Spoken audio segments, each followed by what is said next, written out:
Bonjour à tous et bienvenue sur Aide BTS MUC. L'objectif à travers cette vidéo, c'est de réviser l'épreuve de MGUC, donc réviser la gestion commerciale.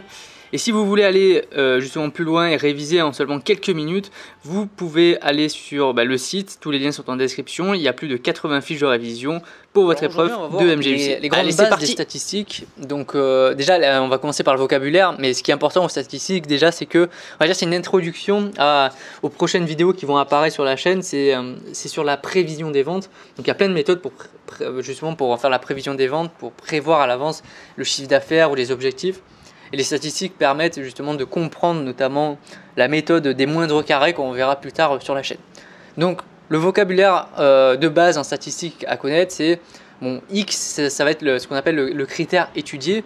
Donc en l'occurrence là ça va être le montant des commandes qui sont passées dans la boutique ou sur le site à l'année ou au mois ou à la journée. Ensuite vous aurez l'effectif, donc c'est le nombre justement de 0 à 1000 euros, l'effectif c'est 10 quoi. Il y a 10 personnes, 10 commandes qui sont comprises dans ce montant. N, ça correspond aux quantités, justement aux quantités de critères. Donc par exemple, on voit que pour le critère étudié, il y a 1, 2, 3, 4, 5 5 critères différents, donc de 0 à 1000, de 1000 à 2000, 2000, 3000 et jusqu'à 5000. Et donc c'est ce qu'on appelle aussi l'échantillon. En même temps, donc voilà, c'est les commandes de 0 à 5000. On s'intéresse uniquement des commandes qui sont comprises entre 0 et 5000 euros. Bon, ça c'est un vocabulaire, c'est pas très intéressant. Ce qui va nous intéresser, c'est surtout les prochains calculs à déterminer qui peuvent être intéressants pour étudier justement une suite de critères différents. Bon, vous avez la moyenne, donc qu'on appelle X bar, souvent on met une barre au-dessus pour signifier que c'est la moyenne. Donc plutôt que de vous parachuter cette formule, je vous ai fait un tableau. Donc là pour la moyenne, j'ai pris un autre exemple. Par exemple, on va étudier les ventes sur une certaine chaussure avec les tailles pour savoir quelles sont les tailles qui partent le mieux. Donc le critère étudié, c'est les tailles, donc ça va de 36 à 46. Donc vous avez une quantité vendue, donc qui correspond à N justement, c'est les quantités, c'est l'effectif, ça dépend comment vous l'appelez. Donc N qui correspond à 2 pour la taille 36, il y en a 15 ventes pour la taille 38, etc. etc. Et donc pour calculer la moyenne, il va falloir créer une seconde colonne qui est extrêmement simple. Vous allez prendre le critère étudié et vous allez le multiplier par sa quantité, justement quantité vendue en l'occurrence. Donc 36 fois 2 qui fait 72, j'ai pas besoin de vous faire un schéma par rapport à ça. Et donc pour calculer la moyenne, vous allez prendre la somme justement des X fois N que vous allez diviser par la somme justement par l'ensemble des quantités totales. Donc en tout, il y a eu 100 ventes, donc 4052 divisé par 100, ça vous donne 40,52.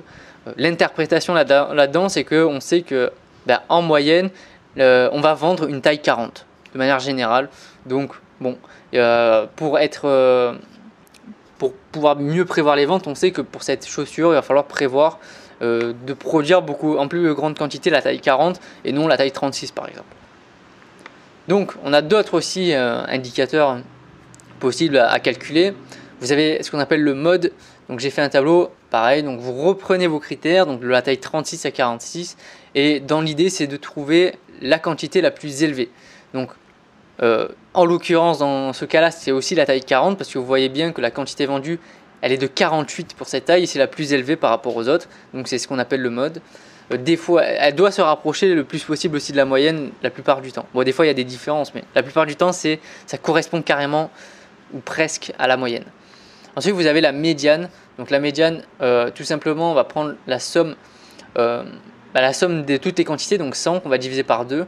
Donc on sait que la médiane elle est à 50. Alors là comment est-ce qu'on fait? Vous allez faire une nouvelle colonne qui s'appelle les N, les quantités cumulées. Donc première ligne vous avez 2 puisque vous avez que 2 à accumuler. Ensuite vous avez 17 parce que vous avez plus 15, après plus 48 ce qui vous donne 65, plus 26 ce qui vous donne 91. Voilà, c'est extrêmement simple. Donc dans l'idée la médiane elle vaut 50 puisque là on va faire 100 divisé par 2 puisque la somme des N c'est 100. Et donc on s'aperçoit que le moment où on va juste dépasser 50, donc c'est à 65, c'est la taille 40 encore une fois.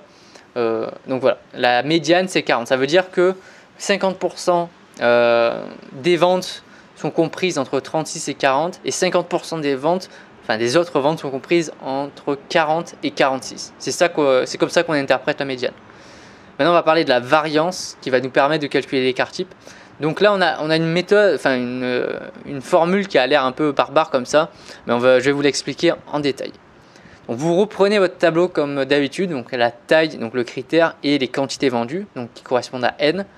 Donc voilà, vous avez la somme des n qui vaut 100, donc toujours pareil, qui intervient dans la formule de la variance. Vous voyez au dénominateur, somme des n.